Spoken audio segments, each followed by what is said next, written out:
Welcome back, everyone. We are ready to go into our first match of the day, which is Casie versus Thijs. These players have some pretty different approaches to the lineups as well. And like you said at the start, Saul, with Thijs maybe not being able to pull from Casie's ideas and lineup choices since that's his opponent this week, we have seen Thijs go a different way, and you can see that straight away. Priest, Mage, Demon Hunter against Mage... what was it? Mage, Priest, no, I just read the same one. So the graphic changed too quick against the others of Casie, which are the Rogue, Warlock, and Mage. So two very different lineups now that they're not working together.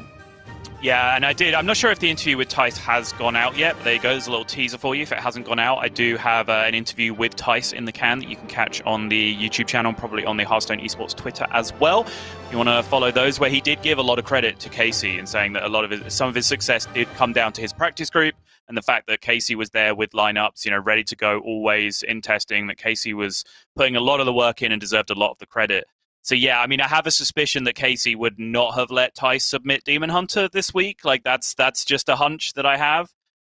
So the way things have gone, Thijs has had to do things a little bit different. Right. I think we've seen throughout the last couple of weeks that group of Bunny Hopper, RDU, Thijs, and Casie has largely just had the same decks between them all. And now you're seeing the divergence from Thijs, because not only is his first game against Casie, his other game for the week is Thijs versus Bunny Hopper. So he's completely internally within that practice group for this first week. So yeah, I think he's had to find slightly different partners this week, I would imagine.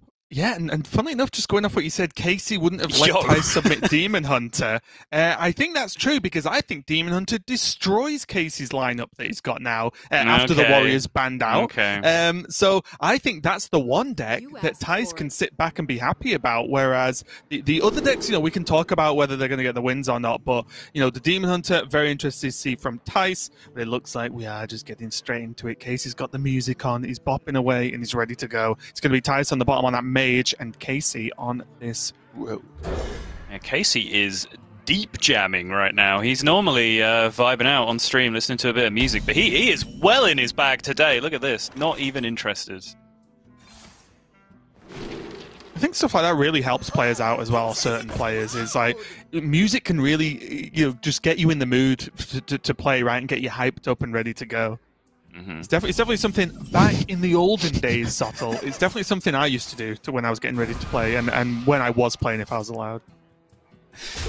I mean, we kept doing it. We had our preparation rituals just for casting, right? Yeah, that's true. That's certain true. pieces of music involved.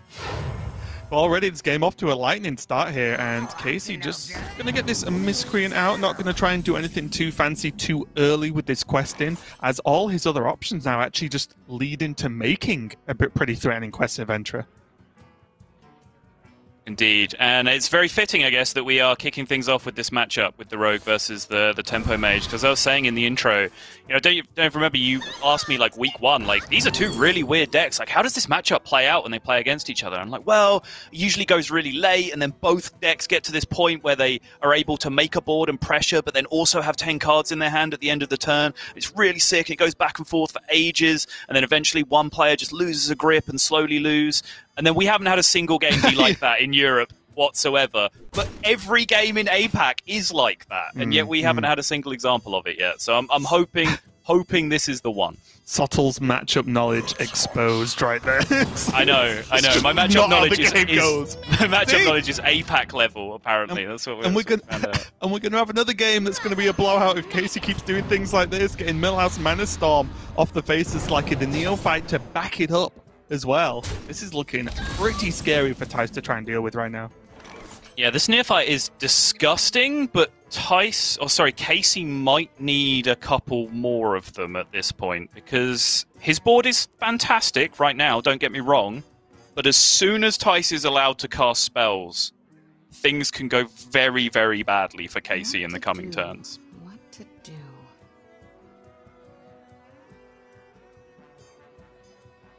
Yeah, you can see it already pieced together. The double Sorcerer's Apprentice is insane. I think the only thing that Thijs is really missing is a guaranteed spell generation that is going to get him some work. He does have the Cyclone, of course, but then if you want to double Sorceress and Cyclone, that's just that little bit further away. And I think Thijs might have to respond somehow next turn So we will see how he chooses to divvy that up a little bit, because Arcane Breath already been thrown out now. I do like it. Does kill off the Neophyte, but he's going to leave the Millhouse Mana Storm on board. He could go for the freeze if he's that afraid, but I think it's much more valuable in hand right now. Yeah, completely agree. Do like the decision from Thijs. Like I said, Casey's probably going to need a couple more Neophytes, and I think Thijs is recognizing that multiple Neophytes is the issue right now, so he's just killing that one that was on board to mitigate any potential Shadow Step outs. He just has to wait. Just needs a couple of extra juicy spells pick up, Evocation, Magic Trick, any of that stuff. Second Ray of Frost. It's not bad, is it? It's not bad at all. Could just take a clear here, if you would like to, with like one Ray of Frost first, play the Firebrand, and then second Ray of Frost, just to make sure the damage rations out perfectly and deals the 4 to clear the board. Yeah, it's what I was looking at originally, because also just having the 3-4 on board's pretty nice. I'm just going to just do it a little bit differently. Wants to get the minion down instead.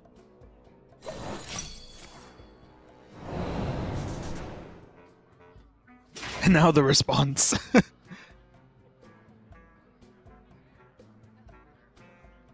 Casie now has a ton of options in hand. But what's the priority for him? Does at 1 health, I imagine he doesn't want to defend this Millhouse, right? So do you think he has to focus on making another big threat? I almost think he can wait a little bit longer on the threats here, because they're only getting better. Like, he was very quickly approaching the position where he can double threat in 1 turn, and the Firebrand response here is just kind of clean. Be able to deal with the board state. Between the dagger and the miscreant, he was likely to be able to clear the spell damage on the other side, which is very important for Cram Session, very important for Raz. So I actually like Casie going a little bit slower here in this scenario, but now this is go time for Thijs. No secret in play, nothing preventing him from just cashing out, having a full pop-off turn. Plagiarize on the previous turn was kind of brutal, but here Thijs can go all the way in with this Mana Cyclone, and if he hits the absolute juice, this turn could continue to improve. Not quite. Still pretty solid, though. Half bad. Yeah, not half bad at all. Like that's just a decent. Oh, he got there! He got there, Raven. He has 100% got there. And now, if Thijs does not play this evocation, Derek is going to go sick. Okay.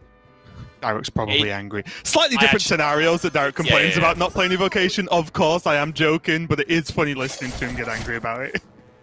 I actually think this one's totally fine, because he has second Apprentice in hand, so he can literally just have another turn of equivalent quality to what he just did on the next turn now as well, and get the Giant down then.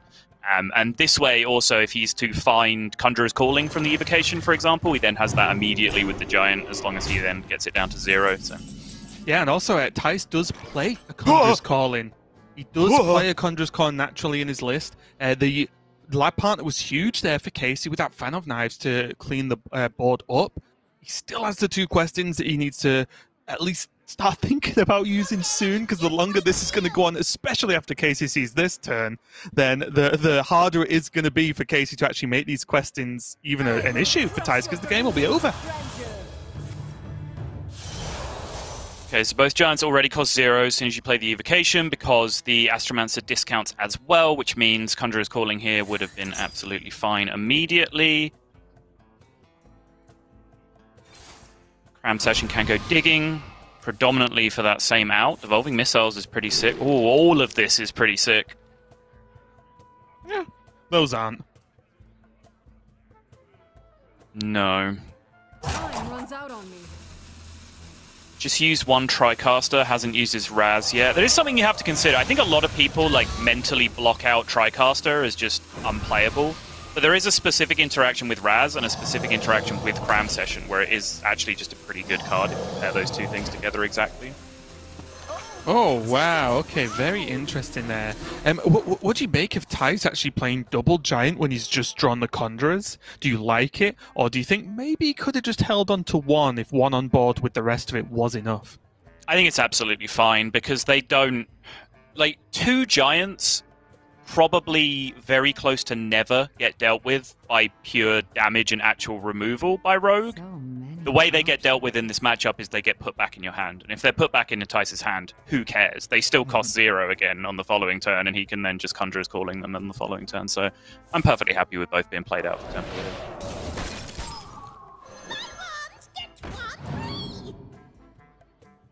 Oh. Insta-blast. I just love the snap pick. Don't let the door hit you.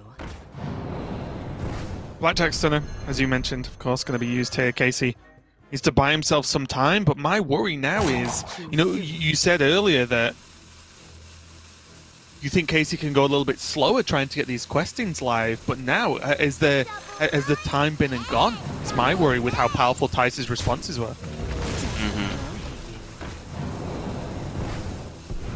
It's certainly reaching that point.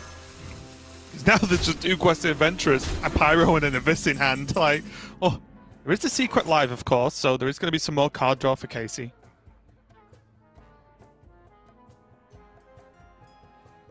It's just looking too powerful for Thijs from this point, though.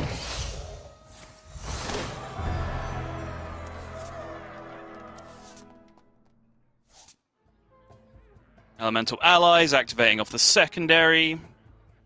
Thijs already did have that covered with the Steward of Time, but since he can activate it for 0 anyway, no big deal.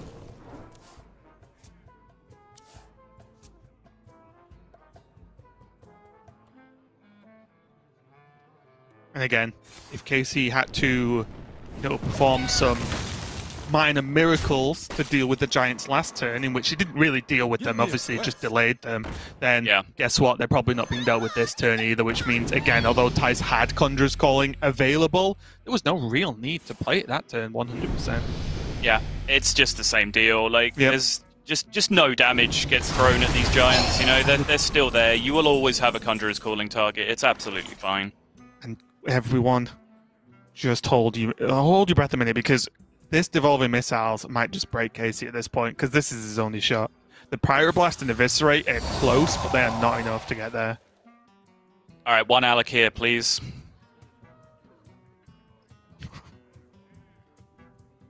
No, Thijs, just to get on top 5 plays of the week. Thijs doesn't believe? Okay.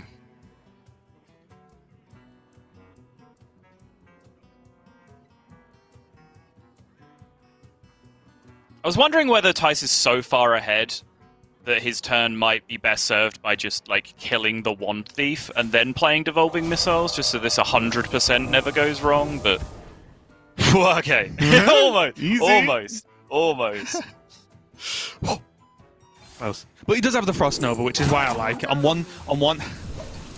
one hand, I did look at the Ice Barrier, just to gain some health, but really, Ice Barrier is just as good, if not better, if not worse than Frost Nova, right? It does the same job, except Frost Nova's a hard pass on any minion pressure.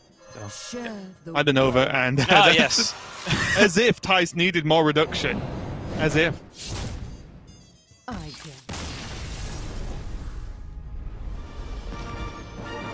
Well, Thijs is already pouring a tea. He's just ready. He's just take the victory, get a quick cup of tea, ready to go. But that looked very tough there for Casie. And again, although at the point when I asked you, I do agree that the questing might have been a little bit dramatic to try and get done so early.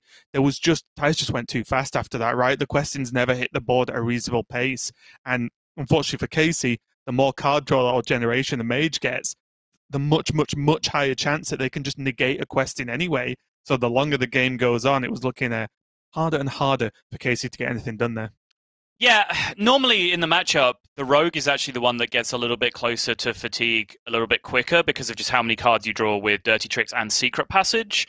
Right. But, Thijs had a double Apprentice hand, and his first Cyclone hit double AI, which at that point is just infinite cards, right? Like, the AI then hit Evocation hit Elemental Allies drew 3 more cards. Like, Thijs essentially got to play with his whole deck within the first 10 to 12 turns of the game. And when you get double Giant Conjurer's Calling, all of the business way too fast for Casie to be able to counteract, who really kind of whiffed on his Secret Passage kind of power turns himself. And it was kind of, a fairly one-sided example of the matchup, I would say. Yeah, which is just the matchup now, it seems, based on our sample sizes in the European region, at least. That was just game number 1, though. A rough one for Casie. I'm sure he's got it in him to fight back. We are going to go to a very quick break while we get our game number 2 set up. Don't go anywhere. We'll be right back.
Welcome back, everyone. We are ready to go into our game number 2 over Casie versus Thijs. Thijs taking an insane win over Casie, just pretty one-sided, honestly, but there is still a lot more to go of this series. I am getting progressively more worried for Casie, though, Sol, because like I said, I am very confident in how Thijs' Demon Hunter lines up against Casie's decks. Priest, we can talk about, but when you go 1-0 down to not that Demon Hunter already, it's looking a little bit scary. I would agree. Yeah, I think Demon Hunter is pretty well positioned. We did a fair bit of testing with this Rogue versus Demon Hunter in general. I believe it was the APAC list we were looking at, the one that Rivius was just running that had an Immolation Aura teched into it as well, which was absolutely destroying the Rogue's early game in every single game, despite being a one-of in the deck. Not tilted about it at all. Guess which side of the matchup I was playing. So it does, but it's outside of that, it does seem like a problem because, damage permanence is a tale as old as time with Rogue. Right, and any decks that can just giddy up and start going face, and even without the Immolation Aura, the Shard Shatter is still able to solve the same problem, right? Where all of their early minions being pushed in just get cleared up so efficiently by the Demon Hunter that they very often don't have to worry about it. If they can bypass that entire early game period and just start hitting face, then they're in pretty good shape overall.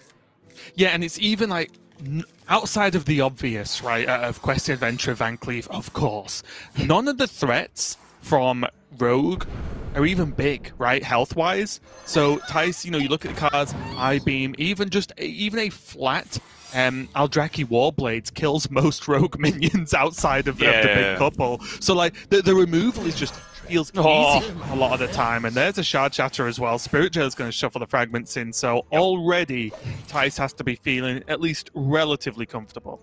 Yeah, I've set myself a challenge, Raven, which is to cast and analyze these rogue games without ever saying the phrase, well, if he gets a big questing or a big Edwin early, then he probably wins. And you've already made it challenging for me by then bringing it up straight away.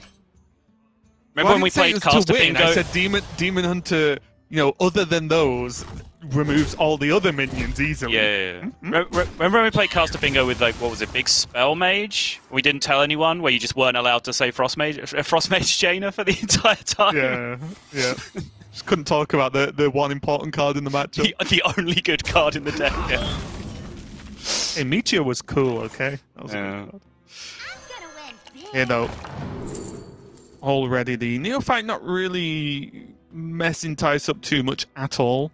And here are the options. And speaking of Immolation Aerosol, I don't know if Thijs tried Rivius' list or seen any of it, but that is a card I think I just want in Demon Hunter just for the general meta. It's just good. I think it just gets there.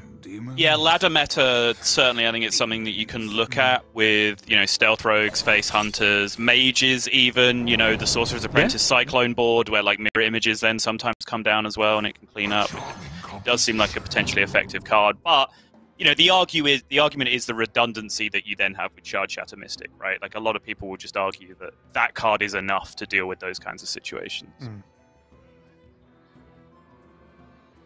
I think, so the way I would look at it, I'm biased because I've seen how good the card has performed, obviously, but I just wonder, like, is a second Spectral Sight that's arguably going to be tough to get off with its Outcast that much better? Like a 2-mana draw 1 versus a 2-mana deal 2 to the board? I don't know. Yeah. I do agree with most of what you said. The one thing I disagree with is that it's going to be tough to get off. I don't actually think it's that tough to get off. Like, it's deceptively close from being outcasted from the left-hand side of the hand, right? Not the right, which it's actually closer to. Yeah. Because the left-hand side of the hand is now Cheap I-Beam, Coin, Shard Shatter, Soulshear, all of which Thijs will probably be interested in playing over the next turn or two, just to remove board and keep swinging face. And then he'll be able to rip back-to-back Spectral Sights if he wants to. I think it's probably a fine game plan. Okay. The only thing I look at with the I-Beam and the Shard Shatter and the Soulshear is all those need targets.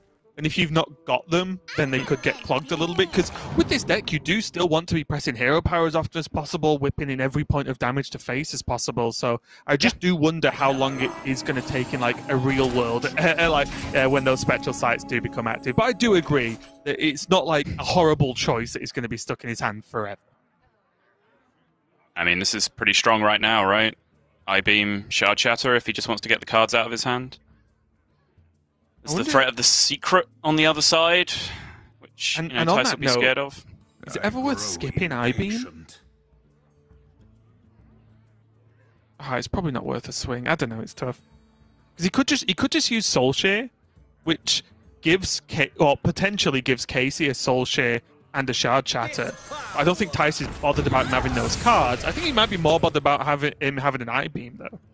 Yeah, so this sequencing is important for Thijs because there is one copy of Ambush in Casey's list, so Thijs wanted to test for that first by playing a minion. He could have arguably gone Jailer first, and then if it was Ambush, he could Shard Shatter everything still, but that would cost him his own 1/3 as well. Right.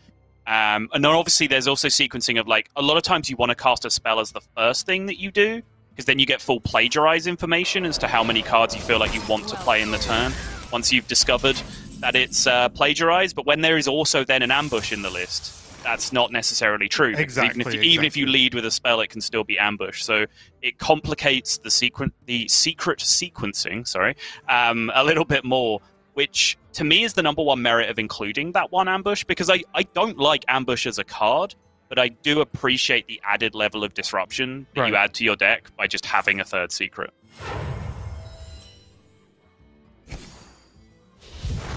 Was it well played from Casie just to try and bait which one was weak?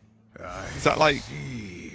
I don't know. It just seemed weird. I think he's trying to get in Thijs' head. Blade I would Dance really like pickup to just is see. pretty sick. I was gonna say I'd really just like to see Blade Dance here. Don't mess about. Blade Dance 2 mana, get rid of the board, go face. Like I think you have to be focused, not to try and get like fancy value from Blade Dance, even though this is good. But there's been many times I've played this deck where I like Blade Dance just 1 minion. Yeah. Because it's 2 mana go away for a minion, which is insane when you're trying to swing face every turn. But now this is the turn for Casie. Kind of needs the goods here.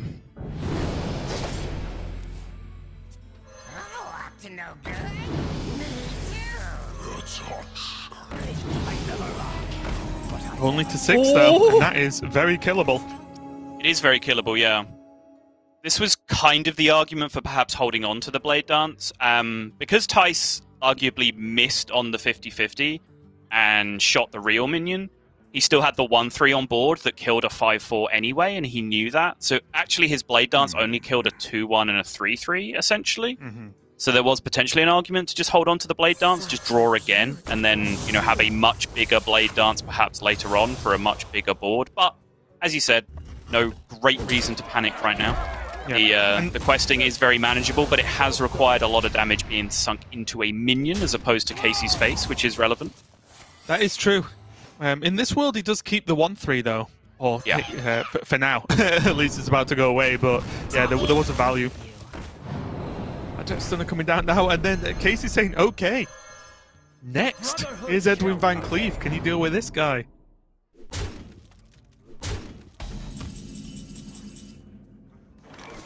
Whoa. Not quite yet. And unfortunately, this is plagiarize, which means plan A it isn't really going to work. Not really a super clean clear for the Edwin Van Cleef that I really like this turn. Therefore, plan B, okay, maybe we rip Spectral Sight, we play Eldrazi Warblades, we just start going face, we rely on the healing to just race the Edwin Van Cleef and end the game.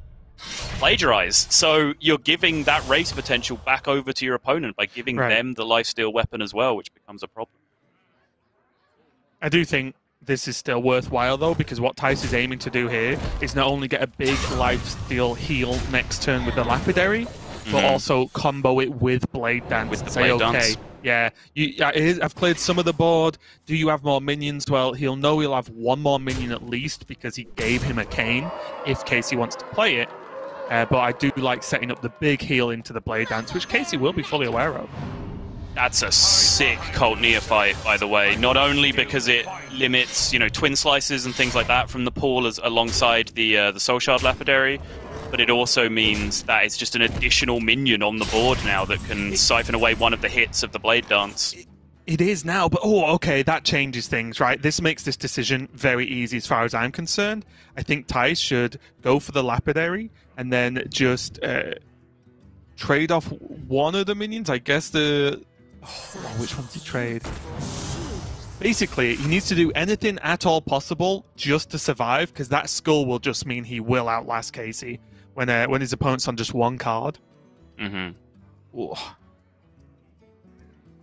He can still... Oh, he can trade and then Blade Dance, and even though he loses the slight amount of damage, he can still trade... Slight amount of damage.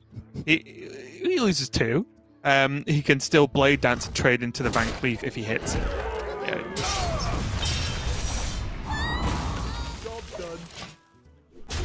Okay, see why that Neophyte was just so sick? Just denying the hero power on top of everything else, outside of even just Blade Dances and so on, coming off the top. Double Abyss, but one of them can't be comboed!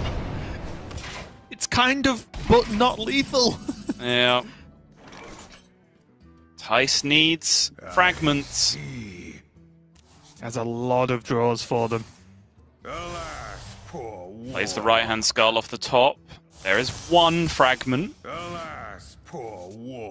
Misses the discount on the Shard Shatter, but gets it on the Warblades. Yep. Okay. Huge. That does allow him to go face here now, which is important. I guess if he was soul sharing the minion anyway, it didn't really make a difference. Yep. Much rather it this way around. This is maximum heal. Yep. Now, suddenly even with, Secret Passage. Doesn't mean these eviscerates aren't going to get cast again this turn, but still means Casie can do something. Oh, if one thief goes into burn, there is still a chance, right? There is, damage from the eviscerates plus a burn spell is looking awfully close. Ooh, even Primordial Studies is actually pretty spicy. Malagos! That's 9 damage as a combo.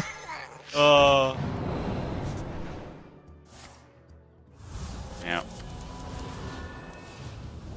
I like Casie ignoring the ambush there. Look for more powerful things to do with the remaining mana off the second passage. Yeah, it just doesn't matter, does it, the ambush right now at this point in the game? Titanic Lackey. Huge deal. Kane gone, both Blade Dancers gone. Taunts kind of have to be dealt with via damage right now. Casie was not able to generate a very high health total there off the 4-drop. Yep.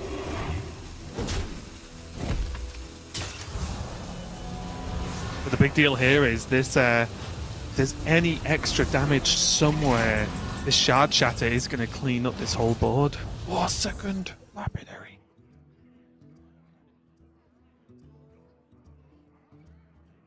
That's insane.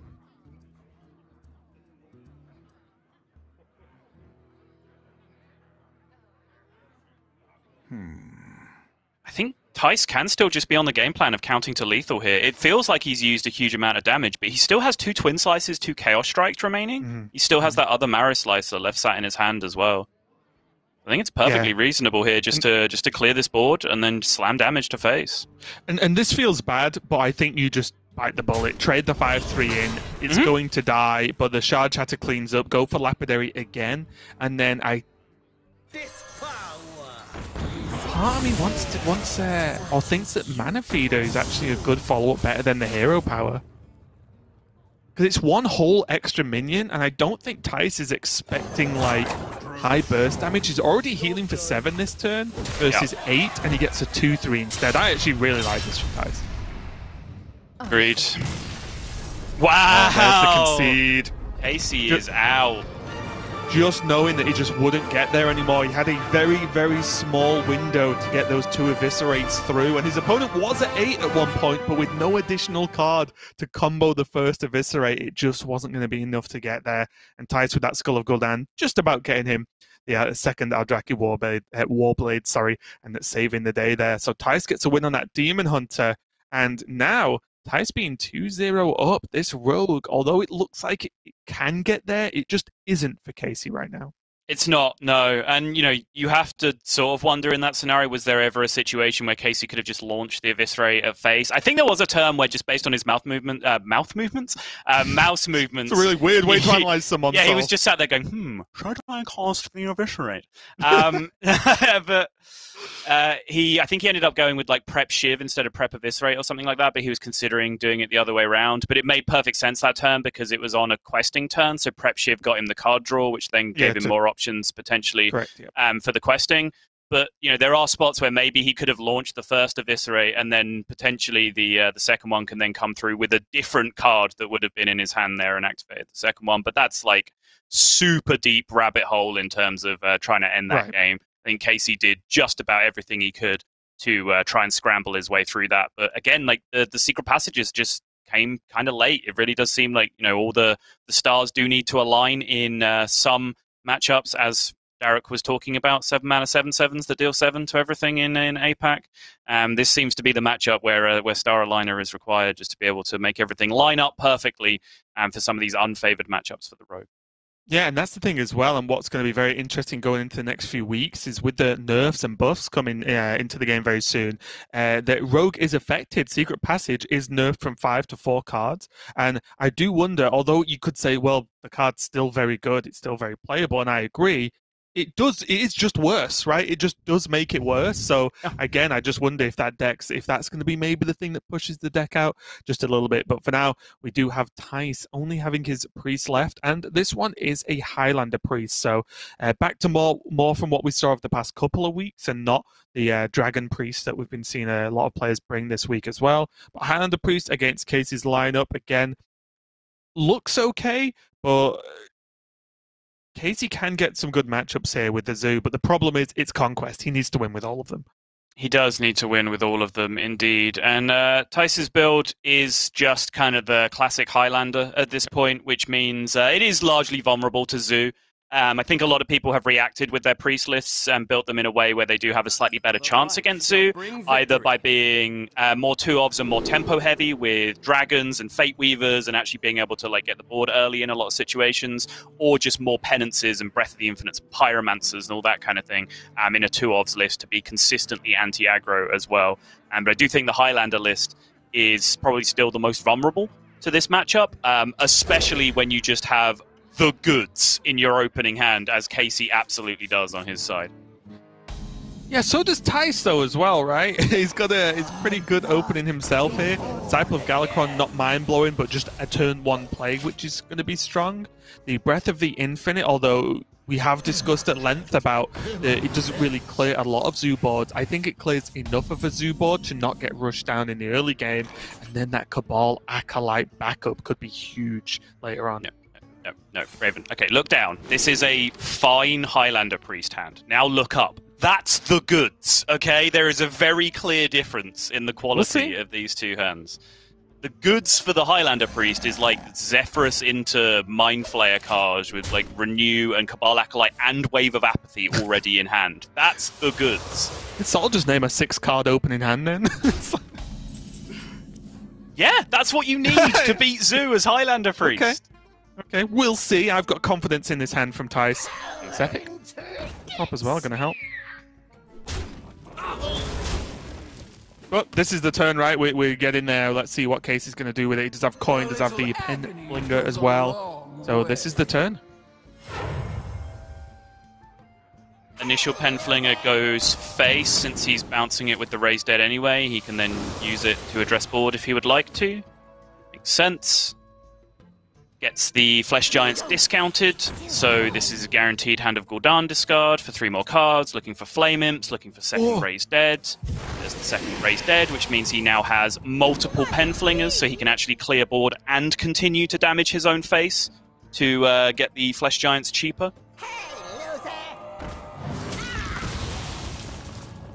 On that little breakdown of what Casie wants from the turn, you sounded like a very bored auctioneer.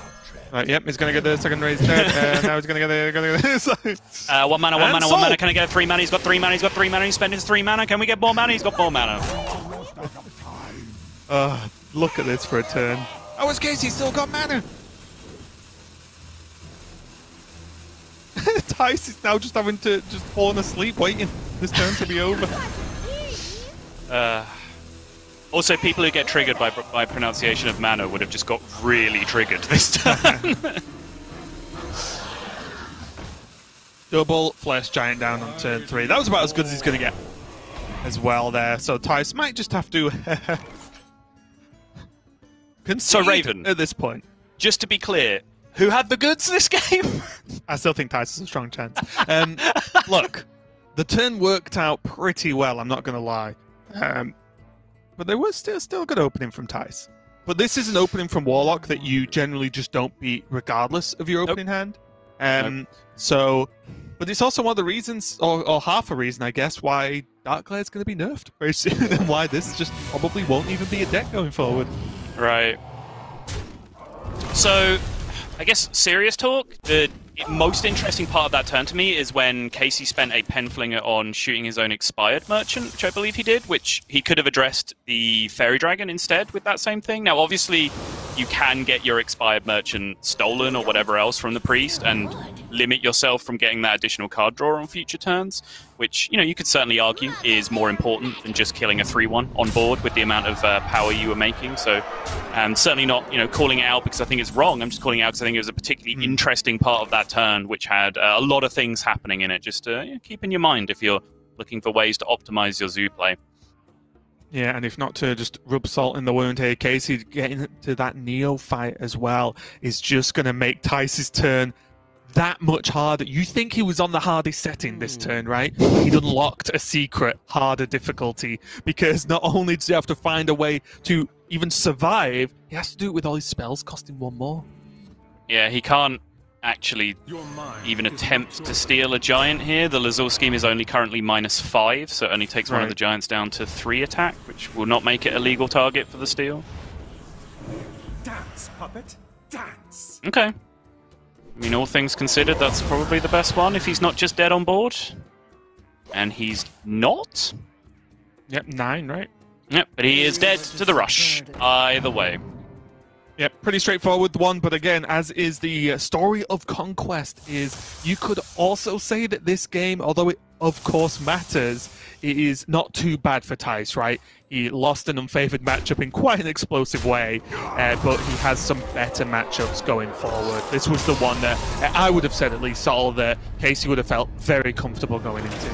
Yeah, he would have felt comfortable going into it, and then he would have been the most relaxed he's been in quite some time when he saw his opening hand. Because, yeah, that just doesn't lose. That hand does not lose against Priest. I remain to see what possible interaction from Priest could actually defeat that hand. I'm sure there is one, because Priest can find a way, always. There's always a solution when you're playing Priest, but I just haven't seen it. It's just too powerful, too early. Right. They don't have the cards that can interact with just, even if you don't hit the Flesh Giant, even if your turn just ends with like a Dark Glare, a couple of Flame Imps, and a Neophyte on the board, and that's your turn, and that's like 30% as impressive as what Casie did that turn, Priest still just doesn't play the cards in their deck to respond to that cleanly in one turn. So you just get to go again the next turn and again and again. And you're always just one turn ahead of the game in that position, in that matchup. Like, honestly, at that point, you would have been looking at almost exactly, say, like the Acolyte into Wave of Apathy, into Renew Wave of Apathy for turn 6, into like Zephyrus Brawl the turn after. Like that's like the exact combination you'd have to even have a chance in that game, and that was very big. But I do think it was just the combination from Casie of the double raise dead, along with being able to get down not one early giant, but 2, because suddenly then even fishing for just a death to reduce the damage down for a bit just wouldn't have been enough, because there's just another giant sat there. So really tough game there for Thijs, but again, he is still leading in this series 2-1, and he's still got some slightly better matchups than the Zoo list. He has his Priest versus either Casey's Rogue, which he's been struggling with this in this match, or the Mage from Casie as well. It looks like he's going to go for the Mage.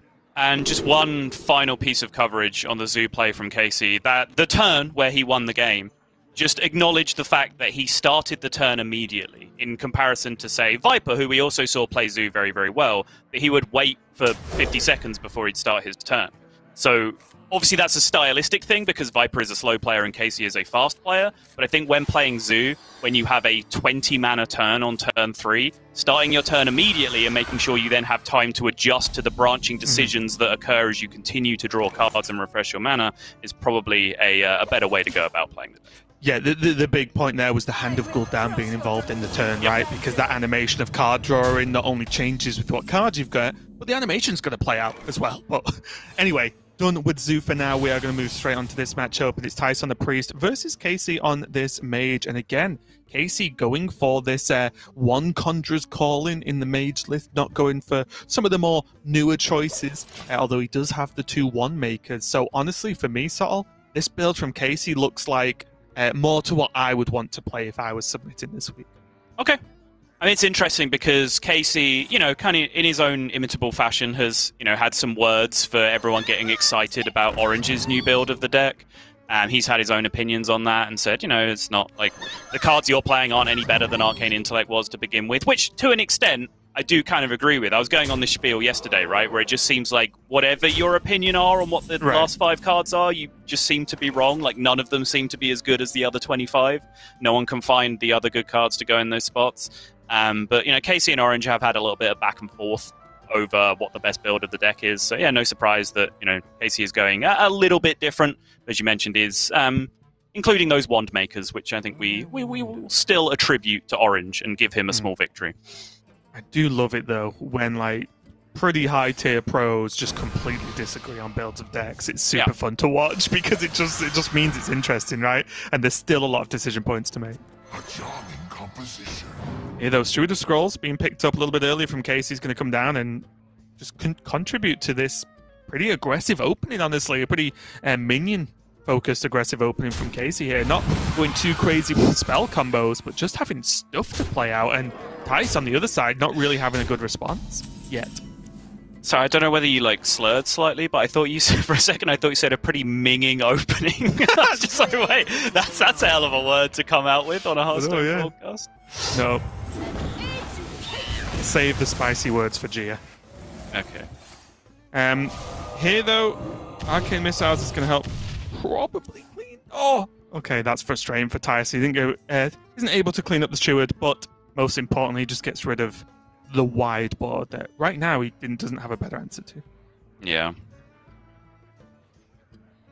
Most importantly right now, it's just freaking 4 damage that's left up on board. That could be very, very relevant in this spot. Casie is going to use it to trade just to maintain board control, but he's thinking really, really hard about it. Casie is not a player that likes trading too much if he doesn't have to. But this is a scary board state to generate into Priest. 1 extremely high-value minion left alone on board. This is something that you would generally try to avoid in most scenarios because it's just so vulnerable to Cabal Acolyte. Well, this was horrendous, wasn't it? It was indeed, yeah. Now Casie has Apotheosis on his Raz.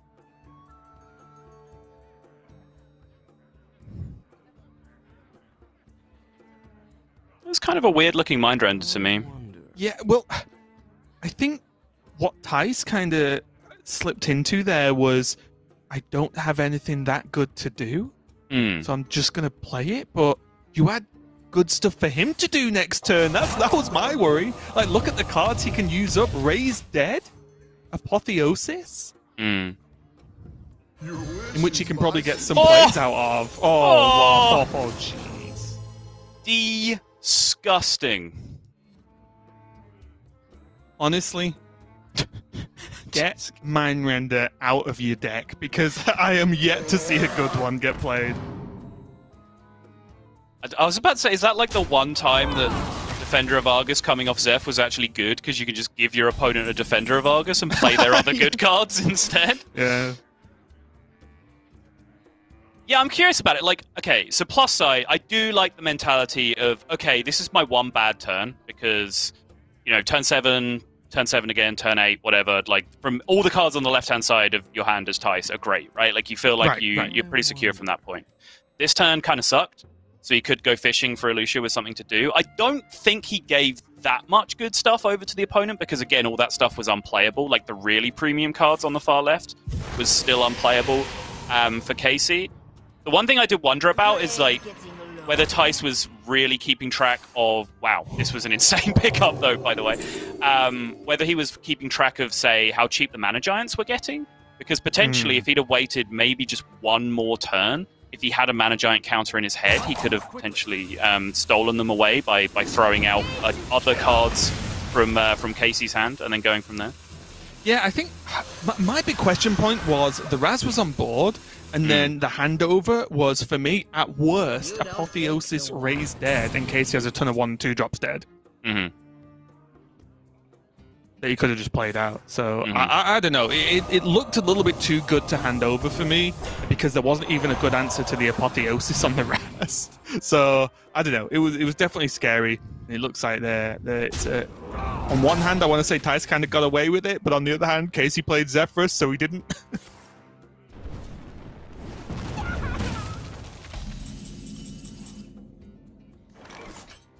Yo.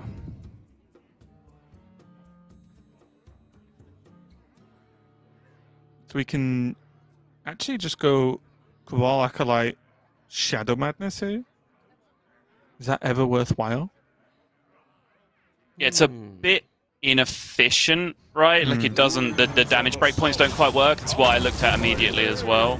You can just fit the Draconic studies in there as well. I think my main point was, does Thijs have to be very efficient right now? Is it more important to just stop taking damage? Oh! It certainly got better holding on to it, because now Shadow Madness first, then potentially if he's able to pick up... No, okay. If he got the Wave of Apathy there, he was suddenly in business, because he can clear out the other 2 minions and then shrink down the Giant for the steal. Is this just the best mirror's end of your life? I mean, sometimes, yeah. I mean, well, is that where he's at right now? This looks There's very a scary. very significant failure rate with that play, though, Raven. There's also a more significant success rate. Imagine how cool you look. That's a good point. Crimson Hothead is playable here? Dance, puppet, dance. You are the prisoner. Alright, it's going to go Kaj instead. Lazul's scheme is just ticking up to 4 this turn, so he's again still some way off being able to get that giant into stealable range, and even then he has just used his Cabal Acolyte. Still has the Cabal Shadow Priest that he can rip, but he's probably more likely trying to set up a Galakron clear here than he is anything else. Casie gonna go fishing with the evocation. And not really get a good one. There are some good cards in there, but not really with the goal of what Casie wants to achieve right now. No. Arcane Intellect's always fine.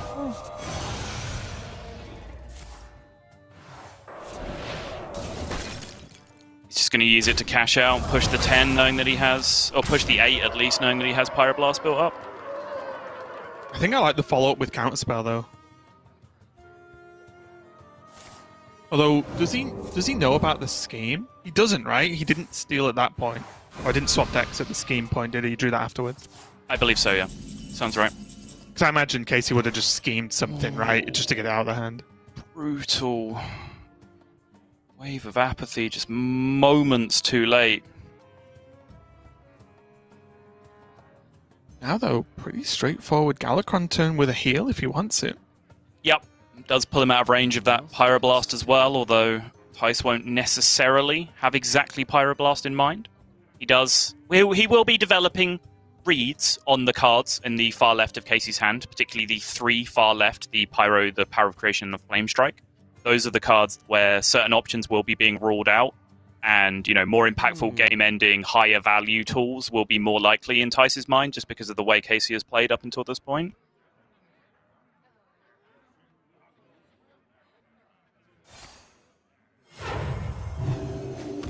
I think Thijs might have just been sat there thinking, "What? Just question one.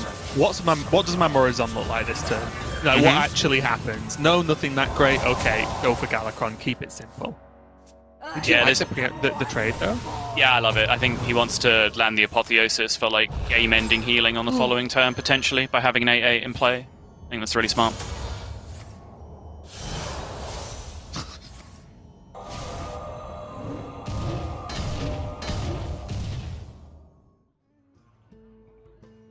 Well, that was powerful. Yeah, seems pretty reasonable.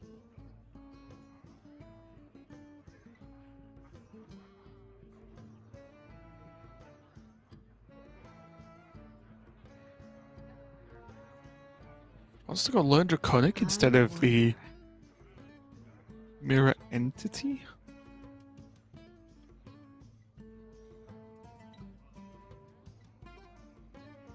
Casie goes for the Learn Draconic. Is he just trying to get some kind of fail-safe if the game does go a little bit longer than he wants to? Well, if he plays the Learn Draconic, he gets to ping face, which puts his opponent to 10. So it's then like a 3-pronged attack that Thijs has to deal with.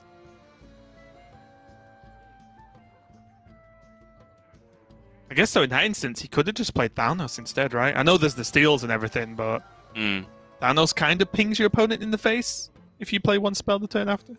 Sure. Yeah, I kind of like fitting in the ping that turn, to be honest.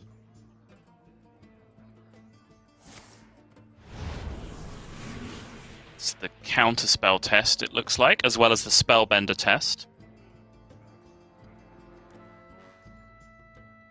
The good thing here for Thijs is the bootleg Frost Nova of Wave of Apathy is available to him, which will again buy him a ton more time. It is, but he can't even take 1 damage. No, but he can heal, right? He's got Penance and Apotheosis if he really wants. Yeah. He doesn't have a minion attacking that he owns, though, which is a pretty big problem in terms of Apotheosis. Gonna aim penance at the... makes sense. So that's 15 now, 3 on board. This gains 1 attack from the Pyroblast. Still a long way off, even if it could all go face. Might have to just be back to the drawing board a little bit here for Casie instead of just going in for the Pyro. Just gonna try and work out what the rest of the turn looks like, because on one hand I was considering, do you just Pyro face anyway? But the problem is the follow-up is not guaranteed in any way, shape or form. So I think that's definitely crossed off the list for this turn for Casie. Yeah, that does sound like the concede to Apotheosis line of play. Exactly.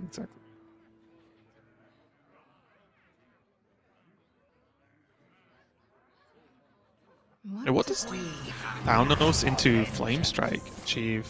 Probably seems okay, right? Quite a lot, King as well. Yeah. I choose to draw. Yeah, I like taking the Cram Session in. So what I was looking at for the turn was Blood Mage Cram Session with the intention of Flame Striking, and then go from there. It's a lot of work. You just lose an extra minion if you want to kill the giant. That's all, right? No. Oh, you get the buff. Sorry. Yeah, you get the buff. This. Yeah, you're right. Completely right. This makes way more sense. I'm an idiot. But now, Thijs can Flame Strike him back. Not going to be enough, though, is it? Not with that Pyroblast just sat in the wings waiting. No. Blood Mage Cram Session, if it happens in the right order, could potentially draw Thijs 2 cards as well. Playable cards, Shadow of Death. I mean, that's pretty good.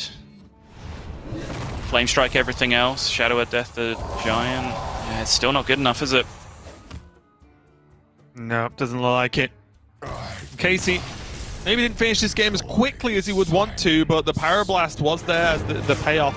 And I do like the way he approached the very late game there, just making sure he was always setting up lethal and making Thijs have to... Thijs wasn't fully aware of a Pyroblast, of course, but for Casey's side, making Thijs have to do something pretty impressive every single turn to be able to not die, whether that's, reduce the minions down or clear them, heal as well, draw some cards, and so on, so on. It was just too much to do turn after turn for Thijs. Yeah, the more I think about it, the more I think he may have been aware of some of that stuff, because were those cards already present when he did the Mind Render? Were those some of the unplayables that he couldn't use on the left-hand side of the hand? I'm not entirely sure what the situation was back then. Yeah. It seems a long time ago at this point. He did get the Pyroblast pretty early, right? He was sat on that for a while, I think. So maybe. I can't remember. Not sure, but either way, I do like that setup from Casie where he did take a Pyroblast very, very early, because I think... generally, high-impact spells are very useful, and I think a lot of people lean towards like Deep Freeze, Power of Creation, and obviously those are great. I think kind of some people have this block where they don't necessarily think Pyroblast is like a super high-value spell, because classically, by the definition of value that we often use, it isn't, but it is extremely impactful. If you want to use high value to mean things that have a huge impact for the cost of one card on the game, I think Pyroblast is right up there in a lot of matchups. So I do kind of like that position from Casie to take that, especially since he took it backing up a very aggressive start of his own. Yeah, and then this is going to come down to the wire now with the Priest versus Rogue, and both players now taking the losses on these two classes, right? Casie lost with his Rogue for the first 2 games of this series. Thijs has now lost with his Priest twice to the Warlock and the Mage of Casie. So I guess the two weakest classes in this match are now going to face off, where one of them has to win to decide who takes the victory. And honestly, Saul, I don't know which one it's going to be here. This matchup is still a bit of a wild one for me. Is this actually where we are? We've hit the point where we're calling Priest one of the weakest classes in the series? In this series, yes. Has it fallen this far, Raven? This can't be reality. This is not the Hearthstone I know. Well, the important thing to know, outside of maybe the Dragon versions that we're seeing as well, across the regions, Priest hasn't really moved forward since the first few days of the expansion, right? When people started playing the Highlander Priest, the first week or so, I guess, the deck's not really changed, right? It is just the deck, whereas every other class, it feels, apart from maybe Bomb Warrior, has actually developed, been through multiple iterations and improved, whereas Priest has stayed the same. So maybe that's part of the issue, where all the other classes have kind of gotten better, all the other deck building has improved, and Priest just hasn't right now. The light shall It's a bring very victory. fair point. Yeah, I do personally. I'm personally more of a fan of Two Of's Priest at the moment, of the anti-aggro build, as I was talking about yesterday. I do agree that Highlander Priest has fallen off just a little bit overall, but Thijs does seem to disagree himself, and based on his lineup. But regardless, he's now going to have to try and get this Priest over the line against another deck that seemingly a lot of players have more faith in than we do, Raven. Yeah, this rogue has still yet to impress me. So we will see what Casie can do in this game. It's a bit more of a, I would say, even matchup in that both players can achieve the high-value game. No one's particularly trying to like rush forward in the game too much outside of the Forbidden Word turns. But yeah, this is still looking okay for Casie. But Thijs just having access to that Zephyrus is just a pretty big deal in this early game.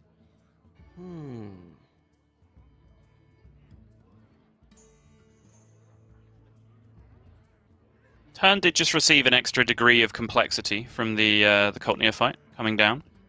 But I think you end up still playing it. Even though it's going to offer you the backstab in one of the slots that you can't take, I think you just ignore that and then go and take the Wild Growth anyway. I think with this hand especially, right? Like, why not? Like the hand is very high value, but very expensive for Thijs. And again, the rogue deck from Casie just isn't that aggressive, and the Zephyrus kind of deals with this Neophyte anyway. I like it. Oh! Is it always Wild Growth? I'm kind of into the Apotheosis there. It's not like Thijs has a turn 5 right now anyway. So he could have just Wild Growthed on his... Oh, sorry, he doesn't have a 5-mana turn, so he could have just Wild Growthed on his 4-mana turn anyway, while seizing the board more aggressively with the Apotheosis. I think it was worth considering.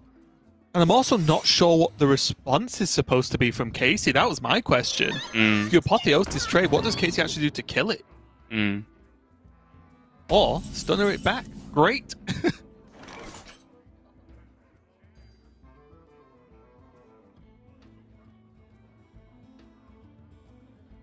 This is my question now. What's this turn? What was the plan here?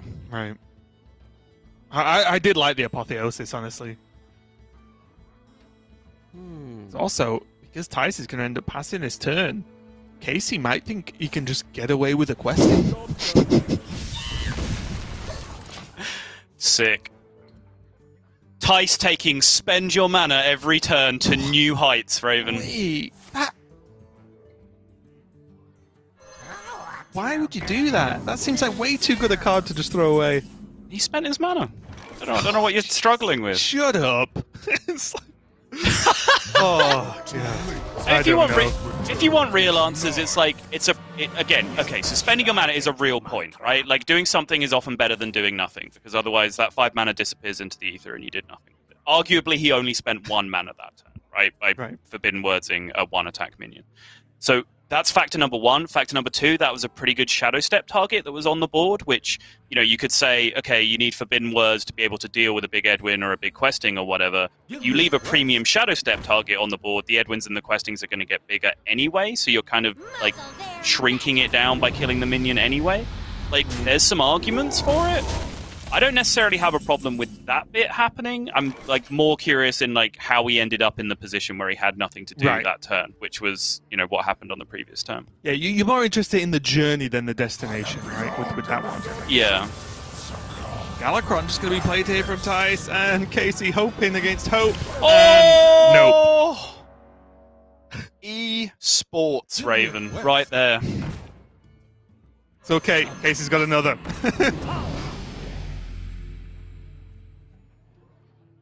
Oh, Shadow Step is available now as well, and that Neophyte looks like a good target to me. Does. No reason not to open a few more boxes first, though. He's actually going to divert. Whoa. Go with Miscreant here. Okay. I don't think he's happy with his lackey outcomes, is what this shake of the head is about. Oh, maybe not. Those look fine. What if he just meant to target the Neophyte? I don't know. I'm being very, very silly now. I thought the Neophyte would have been really good that turn, but Casie wanted more value from those lackeys. I will say, This game isn't going to go like some of the road games we've seen where they've just had access to 0 resources at this point, right? So to be fair, Casie is not lacking in any way in his hand, but he is lackeying. Sure. Yes, I got some kind of chuckle. As I was saying it, I was like, this is very bad. It was extremely bad indeed, yeah. Don't let the door hit you.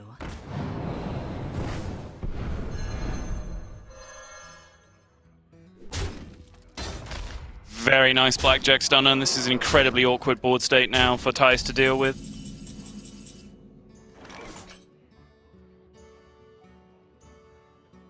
Wait, how many minions has Thijs actually lost? How much of a Zephyrus is this?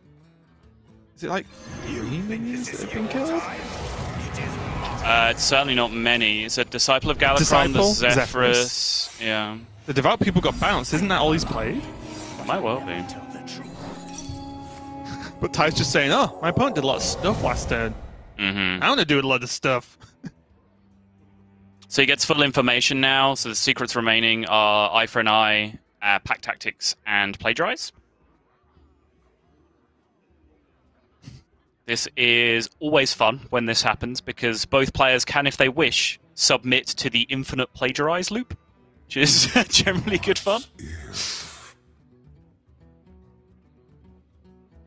Time is running out. Thijs has Plagiarize equipped, Casie has Plagiarize in hand.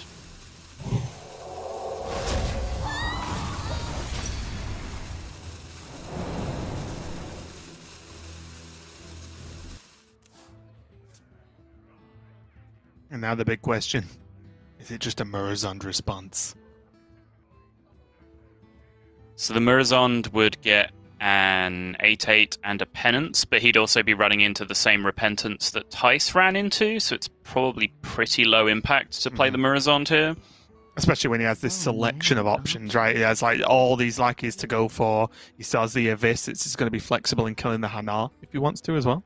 Yeah, and most importantly, as I mentioned, Thijs now has Plagiarize up, and I think giving the Murazond back to Thijs is probably more powerful than playing it yourself.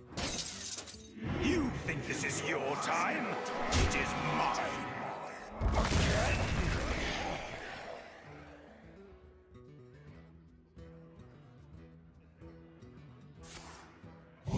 Is Casie just working out the least he can possibly do this turn? The trade there, the Penance, and now just trades and then pass potentially?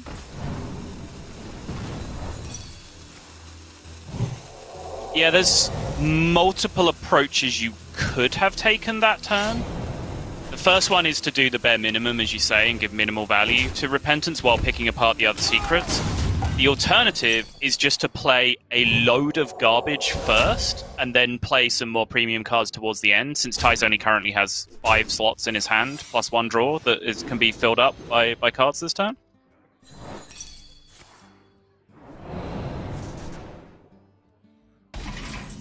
And not getting anything too crazy, actually. I think it was a really good turn from Casie. Yeah, just not really rewarding the play there. Right. So now the unknown secret for Thijs is the Bamboozle. He is still aware of the other two. He knows it's Eye for an Eye and Pack Tactics. Bamboozle is the X factor that he does not currently know about. Wait, he does, right? Does he? Oh, because he received it. Bamboozle You're absolutely right. You are absolutely right. Don't worry. These turns are messing with my mind as well. Just like, everyone's just trading cards.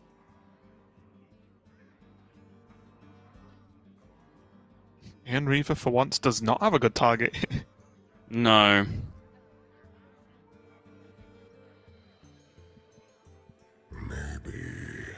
Signals that he wants to play Nazari. As weird as that is, hitting his opponent in the face is signaling that he wants to play Nazari. That actually heals him for more because there's Eye for an Eye in play, so he gets that dealt with first and then plays the Nazari. Oh. I know that's weird, but it's probably technically correct. I'm just going to go Kobold Lackey instead. Okay. I think he's in no real rush. I think if he played the Nazari, he would be doing it for a 4-12, right? Yeah, I mean, that's exactly why I want to play it. Yeah. To the heal. Yeah. It's a 4-12 and this is a 1-1. Bit of a stat difference. Yeah.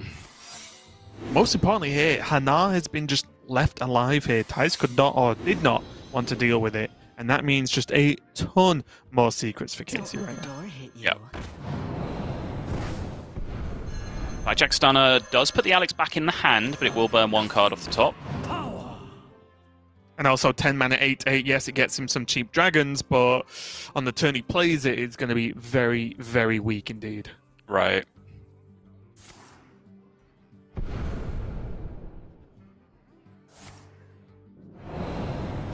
Yo! Casey's getting not prep missing that abyss. combo to eviscerate again. Nope. Meanwhile, You Thijs, learned you that. fool! You played directly into my Nazari! Alright, it's a secret update. Counterspell has joined the party. Repentance, Pack Tactics still there. Bamboozle still there. Ambush is new as well. So there goes Pack Tactics Bamboozle, which Thijs knew about. Does mean as well, depending on how this comes out now with the bamboozle. There we go. The ambush won't actually proc if Thijs plays a minion because the board is full now. Yeah. Winds of the south. Could actually now just now the Aeon Reaver's arguably got a good target with the 3/3 from the Pack Tactics. He could just do this, go for Aeon Reaver and Nazari this turn. I imagine he wants to Apotheosis this turn. The Repentance might now change that plan, but I'm pretty sure his original intention was to go Apotheosis here. He's just going to continue to do so anyway. Does get 4 health, so he can still take 1 premium value trade here if he wants to. Yeah, remembers he needs to check Counterspell here as well. Very nicely done. Good catch. Yeah. It was close. He only caught it by the skin of his teeth, but that's all that matters. As long as you get it right in the end, the turn still counts. And that was a very, very difficult turn navigated pretty well from Thijs overall. Good stuff. You think this is your time? It is mine. There's remain questions on that Raised Dead earlier, though, when it was a more curated pool, whether it could have been ripped earlier on in the game. Right. I'm not 100%, but I'm feel like it was a guaranteed Zephyrus.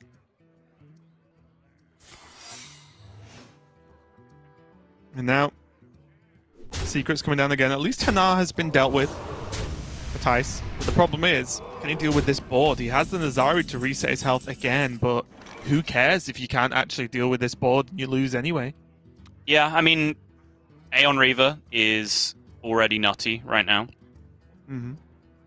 But again, he knows looking at 3 rogue secrets kind of what the deal is right now. There's not really a lot of concealed information at the moment.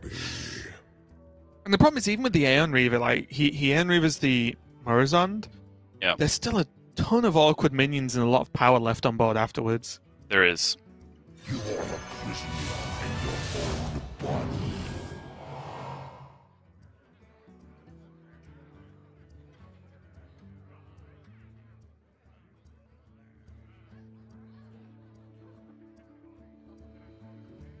I do love a good study session.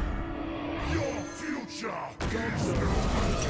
And this turn is impossible. Like, I'm quiet for a reason, and it's because I don't actually know. Like, you would think that all 3 secrets being in play would actually make the turn easier, because there's no ifs and buts and whatever, right? But there's still the potential that there's a 4th one that you don't have to play around. So it's so likely that there's plagiarize there, that anything powerful that you do, you give to your opponent, and there's nothing one-sidedly powerful that you can do particularly. So it seemed impossible to just play a good Hearthstone turn there. Like, I really don't know what the way out of that was. And this is it, right? That there's just not a card there for Thijs that's dealing with this. He also doesn't run a natural plague in his deck either. Yeah. So he doesn't have the hope of, okay, all I need to do is survive until I draw plague, and then plague this board away, and suddenly my life gets just a little bit more simple. That just isn't the case. He just doesn't have plague in his list. Mm-hmm. And now, once again, he does have the 1-mana Nazari to refill, but what is the answer for the rest of the board? Yeah, this is another one of my questions in this match. I think Thijs has had some really great turns and some quite suspect ones in this game as well. Last turn was neither of those. Like, I gave up on that turn. I have no idea. I have no idea what the play was there, but yeah, there was the question of like just having a 4-12 in play earlier when I was talking about that, like how much of an impact would that have had? Because it certainly doesn't feel like Nazari is having an impact as Nazari this game, right? Because it's still not just really solving the problem. So maybe just having a 4-12 earlier was more important. And then the Wild Growth Apotheosis sequencing, I think, is worth looking at as well. But in the middle of that, the whole period where Hanar was on board and Thijs was just picking apart the secrets turn after turn, I think he did incredibly well getting through most of that unscathed. I think as well, Thijs is really just holding on hope for a Soul Mirror potentially next turn, just to try and do something. He will get the Lifesteal minion if it's still up, and then also the Seamats will just bash heads and clear them off too. So Soul Mirror, although not a plague, might be the card that can help him the most here. Sure, it's fair. He is still surviving. Casie still has a ton of stuff to do himself, but Thijs is holding on. Daring escape? You just nope. You just nope your whole board? No, is that not a thing? No. No.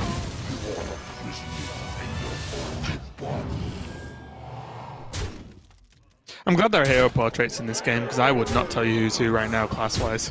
Yeah, I mean, what deck is playing against what deck right now, right? It's just actively impossible. As if on call, someone heard us talking. Just in case you weren't confused enough about what cards started in either player's deck this game.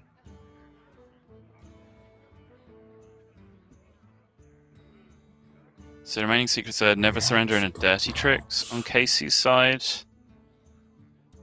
It's just a straight-up time rip for Thijs now, which is a nice, clean answer to whatever minion, whether it's the Apotheosis Stunner or the Seamat, more likely.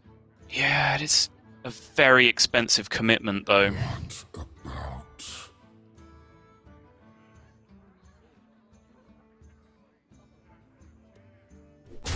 And yeah, there's again, this Never Surrender is like fresh, so Thijs has limited information on it, or fairly fresh anyway. So there's different implications there around like Noble Sacrifice or Redemption, or if it's Never Surrender. Obviously, if it's Never Surrender, he wants to take trades first before he then fires a spell at something, because this happens and he's sad. But then if it's Redemption or Noble Sac, he feels bad. Like, If it's Noble Sacrifice, you want to trade first anyway before the time rip, because Noble Sacrifice doesn't proc if the board is full. Summon. Yeah, but then you'd still have to deal with it later after you take your first time rip or trade that actually kills something, right? Then your second attack runs into it. It still happens. Yeah, if the second attack was planned, yes, of course, yeah, 100%.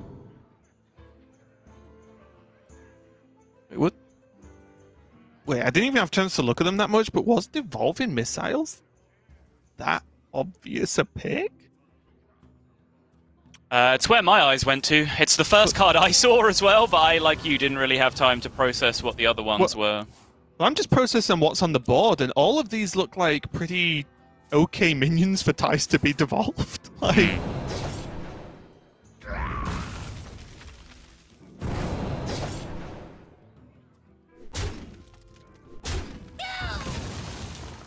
It's a shame this Blackjack Stunner is so freaking huge, right?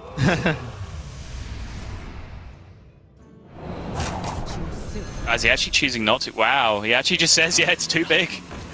Too big for me to put this back in the hand. I guess Seamat is not the best minion to put back in the hand. Yeah. Yeah, it's very replayable, isn't it? I'm out of cards. Yes. Ooh. Hello? Did this happen? Did he get it all through? This is a lot of animations to catch up with the rope. Okay, it looks like he chose to bail on the lackey. Yeah. Okay. Obviously, that last bit at the end is out of order, but Casie was roping. I know I never thought I'd say it either, but Casie was roping. So he just decided to get the important thing done before the rope hit, which was get the freaking 22-22 in play.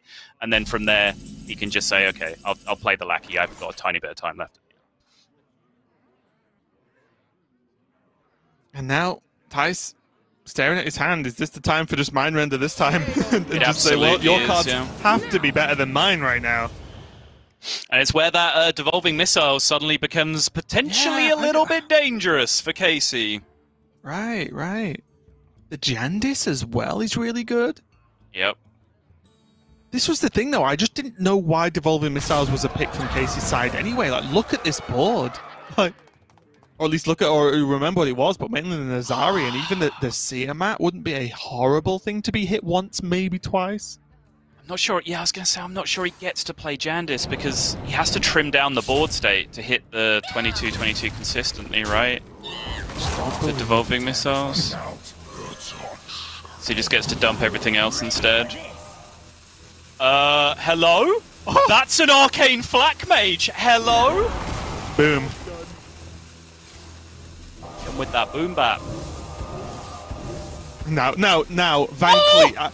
I wouldn't have even been surprised if Van Cleef dodged that Devolving Missiles like he's been dodging nerfs for years. Instead, he handed him the Abyss Raven and it dodged. It freaking dodged.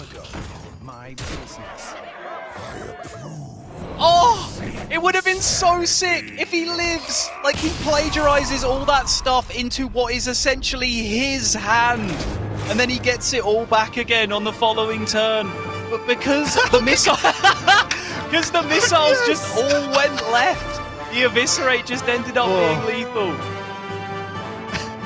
Even Casey had no clue what was going on there, so at least for once we're all in the same boat. But what a last game, honestly. Like, it was a long one, it was drawn out, but there was so much back and forth there. Thijs just doing his utmost ability to hold on and navigate the Hanar turn after Hanar turn. And it almost looked like he'd gotten away with it too if it wasn't for that pesky Casie. Yeah. As it was just the dodge on the Devolve. I joked about Van Cleef dodging, but yeah, there was a Cold Blood on that card, which made up a ton of damage. Oh.